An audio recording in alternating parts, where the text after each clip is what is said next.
Hai Spire Fellas, kembali lagi di Spire in Minutes bersama saya Isdihara, konsultan dari Spire Research and Consulting. Dalam episode kali ini, Spire in Minutes akan membahas mengenai potensi penetrasi internet desa di Indonesia. Seperti apa videonya? Yuk kita simak bersama. Sebagai negara dengan jumlah populasi sebanyak 275 juta penduduk, Indonesia merupakan negara dengan konsumsi internet terbesar ke-6 di dunia setelah China, US, India, Brazil, dan Jepang. Menurut data ABGI, tingkat penetrasi internet di Indonesia mengalami peningkatan sebesar 77,02%, di mana terdapat sebanyak 210 juta penduduk yang telah terhubung ke internet pada tahun 2021. Namun sayangnya, masih terdapat beberapa daerah di Indonesia yang kesulitan untuk mengakses internet. Kemenkominfo RI menyatakan bahwa masih terdapat sebanyak 12.548 desa dan kelurahan yang belum tersentuh internet 4G. Penyebabnya beragam, antara lain kontur geografis Indonesia yang merupakan sungai dan pegunungan. Hal tersebut membuat sulitnya pembangunan infrastruktur baik fisik maupun infrastruktur telekomunikasi. Selain itu, faktor daya beli masyarakat di desa juga masih terbilang rendah, khususnya setelah terjadinya pandemi. Pandemi menjadikan masyarakat dengan pengeluaran di bawah garis kemiskinan lebih mengutamakan pada pemenuhan kebutuhan dasar berupa makanan. Sehingga, untuk meningkatkan penetrasi internet desa, dibutuhkan sinergi antara pemerintah, penyedia internet baik operator maupun ISP, dan masyarakat yang secara aktif mengkomunikasikan akan kebutuhan internet. Lantas, apa saja yang dapat dilakukan oleh penyedia internet untuk dapat berperan dalam peningkatan penetrasi internet desa di Indonesia?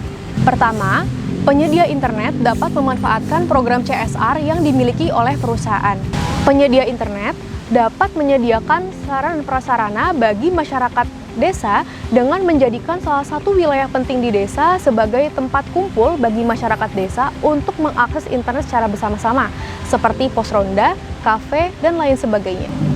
Selain itu, penyedia internet juga dapat melakukan kerjasama dengan badan usaha milik desa atau BUMDes.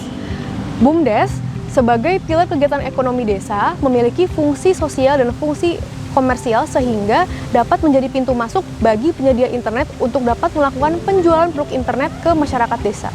Berdasarkan riset yang pernah dilakukan oleh Spire Research and Consulting, pada dasarnya pihak desa selalu terbuka dengan potensi untuk kerjasama, khususnya yang bertujuan untuk meningkatkan kesejahteraan masyarakat desa. Namun, pihak desa juga mengharapkan adanya konsistensi dari para penyedia internet, yakni penyedia internet tidak hanya melakukan penjualan produk, tetapi juga secara kontinu memberikan pengarahan mengenai penggunaan internet itu sendiri kepada masyarakat desa. Yang menjadi pertanyaan selanjutnya, bagaimana penyedia internet kemudian memilih desa untuk dilakukan penetrasi internet? Untuk mempermudah pemilihan desa, penyedia internet dapat berpedoman salah satunya pada surat ketetapan mengenai desa cerdas yang dikeluarkan oleh Kementerian Desa, Daerah Tertinggal, dan Transmigrasi Republik Indonesia. Desa Cerdas merupakan salah satu program pemerintah untuk mendorong pembangunan desa yang inovatif dalam melakukan pemecahan masalah melalui pemanfaatan teknologi digital. Pemilihan desa cerdas ini dilakukan dengan memperhatikan keterwakilan wilayah Indonesia pada bagian barat, tengah, dan timur, sehingga memudahkan penyedia internet untuk turut serta berperan dalam pemerataan penetrasi internet desa di Indonesia.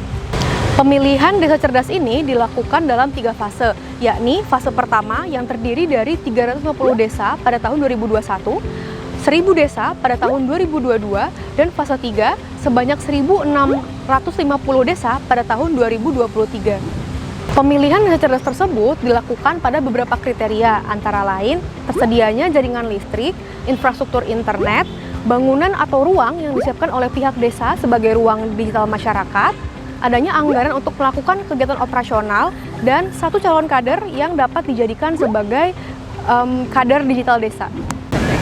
Pemilihan desa juga dapat didasarkan pada indeks desa membangun yang terdiri dari mandiri, maju, berkembang, tertinggal, dan sangat tertinggal.